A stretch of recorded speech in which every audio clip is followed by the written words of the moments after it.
Solve అవుతుందని చెప్పేసి నేను అనుకుంటున్నాను. రైట్. ప్రసాద్ గారు, మీరేం చెప్పదలుచుకున్నారు ప్లీజ్?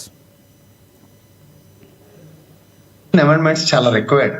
వాక్ స్వతంత్రాన్ని దుర్వినియోగపరిచే వాడితే కుదరదు అన్నది ఒక అమెండ్మెంట్ వస్తే వాక్ స్వాతంత్రం జస్టిఫై అవుతుంది. అదర్వైజ్ దాసరి తప్పులు దండంతో చేరినట్టు నేను చెప్పినట్టు సారీ చెప్పి తప్పించుకుంటున్నారు. Sorry is not an excuse at all. ఇవాళ మనం సమాజ హితంగా పనిచేయవలసిన రెస్పాన్సిబిలిటీ ఉన్న వాళ్ళు కాకుండా అడ్డమైన వాళ్ళు ఎవడు పడితే మాట్లాడుతూ కూర్చుంటే మనకి ఇక్కడ ఎంటర్టైన్మెంట్ ఛానల్ తప్ప ఇంకోటే ఉండదు. ఎవడు ఈ అన్వేష్, ఎవరి శివాజీ, ఎవడి అనసూయ, వీళ్ళెవరు ఏ కెపాసిటీతో మాట్లాడతారు? ఫస్ట్ ఆఫ్ ఆల్ చెప్పండి. ఇప్పుడు ఒక మనకు గౌరవ ముఖ్యమంత్రి గారు లేకపోతే సంబంధించిన సాంస్కృతిక శాఖ మంత్రి గారు ఇలాంటి విషయాలు ఏమైనా అడ్రస్ చేశారు అనుకోండి, yes there is a mean of it. లేదంటే మనకి ధార్మిక సంస్థలు ఉన్నాయి, విశ్వ హిందూ పరిషత్తులు ఆడుతూ ఏదో అడ్రస్ చేసింది అనుకోండి, ఎస్ మన హిందూ సాంప్రదాయాలు గుళ్ళకి వెళ్తున్నప్పుడు మాత్రం మీరు కట్టుబొట్టు విషయంలో ఆడపిల్లలు అయితే చీర కట్టుకోవాలి, పంజాబ్ డ్రెస్ వేసుకుని వెళ్ళాలి, మగవాళ్ళు పంచి ధరించి రావాలి, లాల్చీ ధరించాలి ఇలాంటి చెప్తున్నారు కదా. అలా మీరు సమాజంలో కూడా హితం కోరే వాళ్ళు పెద్దవాళ్ళు ఎవరినో డిప్లాయ్ చేసి సినిమాల్ని అశ్లీలత అన్నదానికి సమ్ పర్సంటేజ్ పెట్టండి. Beyond it what is this non sense? అసలు ఏంటిది నాకు అర్థం కావట్లేదు. సాహిత్యం మీద కంట్రోల్ లేదు, ఇష్టం వచ్చిన సాహిత్యం. ఆ చెన్మయ్య తను పాడిన పాటల మీద బట్టలు తీసి పరిగెట్టిస్తున్నారు మార్కెట్ లో, మీరు చూడండి సోషల్ మీడియాలో.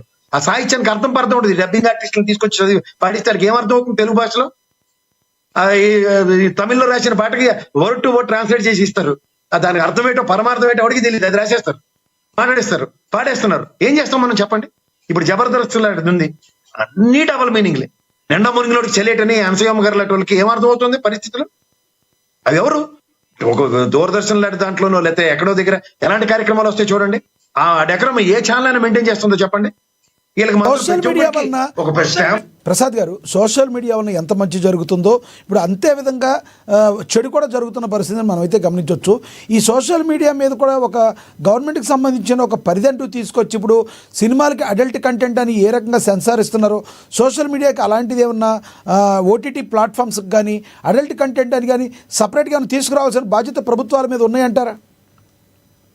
మరీ అమాయకంగా ఉన్నారండి, చాలా అమాయకంగా ఉన్నారు మీరు నిజంగా. ఏ సర్టిఫికేట్ సినిమాకి ఎంతమంది చిన్నపిల్లలు వెళ్తారో చూపించవచ్చు కేజీలతో తూచి. అలాగే మీరు చెప్పిన ఓటీటీలో అలంటర్ సినిమా అంటారు, అమ్మ నాన్న పడుకున్న తర్వాత ఇది బ్లూటూత్లు పెట్టుకుని వింటున్నారు పిల్లలు, చూపించమంటారు ఎన్నింటికో.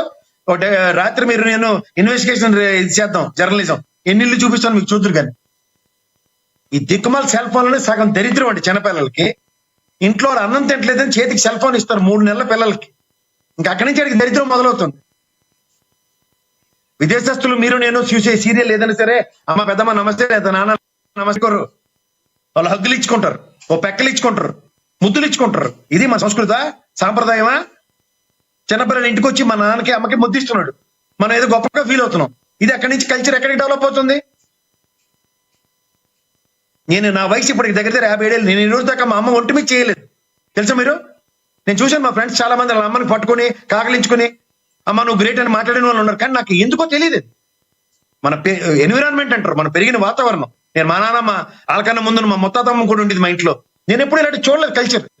అక్కడి నుంచి వచ్చేది ఏంటి? వాళ్ళందరినీ గౌరవించుకుంటాను, నానమ్మ గారు, అమ్మమ్మ గారు, తాతగారు, ఇవి తప్ప ఇప్పుడు తాత మామ ఇలా చిటికలేసి పిలుస్తుంటారు ఒక్కొక్కరిని. ఇది మనం చెప్తున్నాం కదా సార్, సమాజానికి ఒక వాల్యూ లేకుండా తయారు చేసాం. సో దీనికి మనం ఇవాళ మీరు చేతులు పూర్తి కాలిపోయిన తర్వాత ఆకులు పట్టుకుంటాం, ఏదైనా డిబేట్ లో మనం ఖండిద్దాం అంటే ఆ కోట శ్రీనివాసరావు సినిమాల్లో ఖండిస్తున్నామే మిగులుతుంది లాస్ట్కి, అంతకన్నా ఇంకేం ఉండదు. సార్ మీరు ఫస్ట్ ఆఫ్ ఆల్ సినిమా పరిశ్రమకి ప్రక్షాళన మొదలెడితే సగం దరిద్రం మొదలు ఆగిపోతుంది సార్. అంటే ఏం చేయాలంటే సమాజంలో సార్ సినిమా పరిశ్రమ ప్రక్షాళన చేయాలంటే అసలు మార్పులు తీసుకురావాలంటే ఎటువంటి నిర్ణయాలు ప్రభుత్వం తీసుకోవాలంటారు మీరు సినిమా వాళ్ళ మీద? సార్ ఇప్పుడు సెన్సార్ బోర్డు ఏదైతే ఉందో, ఆడపిల్ల స్లీవ్లెస్ జాకెట్ వేసుకుంటే ఒప్పుకోమని చెప్పమనండి, చూద్దాం. ప్రయత్నిస్తున్నాం మనం, ఎక్కడైనా చేయమనండి ఒక్కసారి ప్రయత్నం. అంటే మీరు వినే ఉంటారు, ఇవి ఎవరైతే నేను ఆమె ఫ్యాన్స్ అని మాట్లాడుతున్నారో ఆయనకి దగ్గర 6-10 వయసు ఉంటుంది.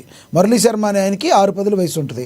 ఆమె ఏదో చూపించింది మేము చూస్తాము, మా ఇష్టం చూసేవాళ్ళం అని చెప్పి అడ్డగోలుగా మాట్లాడేవాళ్ళు కూడా ఉన్నారు. వాళ్ళకేం చెప్తారు మరి? వాళ్ళు చూపిస్తున్నారు మేము చూస్తాం అన్నప్పుడైనా వాళ్ళకి తెలవాలి కదా, దాన్ని ఏమంటారు? సార్ చూపిస్తే చూసుకోమంటే ఇంట్లో వాళ్ళు ఫస్ట్ ఆ విధంగా చూసిన తర్వాత మనం బయటకు వచ్చి నేను చూస్తానని చెప్పమన్నాడు గర్వంగా. ఇప్పుడు మేడం ఉన్నారు, ఏమా అని మాట్లాడతాం తప్ప నాకు ఇంకో ధైర్యం రావట్లేదు ఎవరితో. కనీసం నేను డిబేట్లో ఆవిడ ముఖం చూడడానికి కూడా నాకు అర్హత లేదని చెప్తున్నా. అంటే తల్లి స్థాయి ఉన్న వాటితో మనం మాట్లాడే మాటలు ఇవాళ ఏ విధంగా ఉంటున్నాయి అన్నదానికి నేను సిగ్గుపడాలి ఫస్ట్.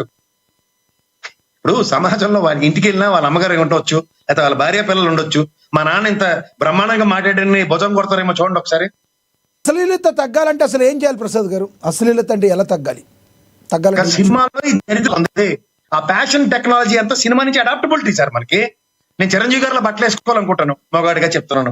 ఆడపిల్ల అనసూయలాగా వేసుకోవాలి బట్టలు అనుకుంటుంది, తప్పేముందంటాను నేను. వీళ్ళు బట్టే కదా వాళ్ళు వేసుకోగలేంది. ఇప్పుడు నా ఇంట్లో నా పిల్ల ఆర్గ్యూ చేస్తుంది, నాకు అనసూయ వేసుకుంటే తప్పు లేదు కానీ నేను వేసుకుంటే తప్పు వచ్చిందని అన్నానంటే నేను ఏం చెప్పాలి మా బాబుకి? మీ దగ్గర ఆన్సర్ ఉంటుంది చెప్పండి. లేదా మా పెద్దమ్మ, మా అమ్మలాంటి ఈవిడ ఉంటుంది ఇంట్లో, అలా కాదమ్మా మన సాంప్రదాయం ఇది అని చాలా బాగా బోధపరుస్తుంది. 2 రోజుల తర్వాత ఇద్దరు ఫ్రెండ్స్ ని తీసుకొస్తారు, వాళ్ళు సీరియస్ లు చిన్న చిన్న గౌన్లు వేసుకుని వస్తారు. నా ఏజే కదా మమ్మీ, వాళ్ళ మమ్మీ వాళ్ళ గ్రాండ్ మదర్ కూడా చెప్పారంటే వేసుకోవచ్చట అని.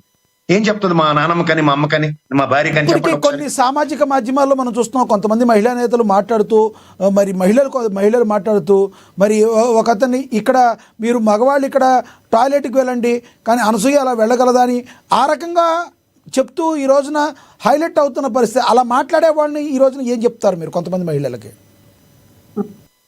ఫ్రస్ట్రేటెడ్ అంటారు. ఇప్పుడు మా అమ్మ ఉంటుంది ఇంట్లో, నన్ను చాలా ప్యాంపర్ చేస్తుంది. నిజమే, ఎరా నాన్న తిన్నవా, నువ్వు ఏదైనా నాన్న బంగారకొండ అంటది, బానే ఉంటది. నేను ఏదైనా కోతి పని చేస్తే పడేయాలని వాడు పీకుతుంది. అంత మాత్రం మా అమ్మ నాకు శత్రువు అయిపోద్దా చెప్పండి?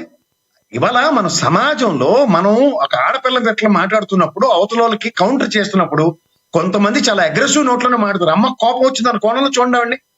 స్త్రీ సార్ ఆవిడే అంత మాట అనగలిగిందంటే ఎంత మనోవేదన పడి ఉంటుందో ఆలోచించండి ఆవిడ. ఇప్పుడు ప్రతి ఒక్కరికి మానసిక సంతులతో ఒకే బ్యాలెన్స్ లో ఉంటుందని మీరు నేను ఎక్స్పెక్ట్ చేయకూడదు, చాలా తప్పు సార్. ఒక ఏజ్ వచ్చిన తర్వాత వాళ్ళకి చాలా పీక్స్ లో ఉంటుంది కోపం ఆడవాళ్ళకి. ఆ పీక్స్ లో ఉన్నప్పుడు ఎలా ఉంటుందంటే వాళ్ళు ఏ పరాలు మర్చిపోయి నాలుగు తనడానికి కూడా ఆలోచించారు. పిల్లలకు దెబ్బలు ఎరుక్కొడతారు తల్లిదండ్రులు, ఉత్తిన కొట్టదమ్మా. మనం ఒక స్థాయి దాటిపోతున్నప్పుడు దాన్ని నియంత్రించడానికి తీసుకున్న పాశుపత శాస్త్రం అంటాను నేను. అలాగే ఆవిడ ఇవాళ ఒక అబ్నార్మాలిటీ. ఇప్పుడు మురళీ శర్మ గారితో ఆర్గ్యుమెంట్ లో ఆవిడ మాట అంది, అతను ఎంత రూత్లెస్ గా మాడుతుంటే ఆవిడ తన స్థాయి మర్చిపోయింది ఆవిడ. నేను ఖచ్చితంగా గౌరవిస్తానండి. ఎందుకు గౌరవించాలంటే స్త్రీని గౌరవించవలసిన బాధ్యత మన మీద ఉంది. తప్పైనా రైట్ అయినా ఇవాళ శ్రీరెడ్డి ఆ విధంగా నగ్న ప్రదర్శన చేసిందని నేను గౌరవించడం చాలా తప్పు. స్త్రీ గౌరవించాలి. ఆవిడ ఎంత బాధపడితే, ఎంత మానసిక సంఘర్షణ పడితే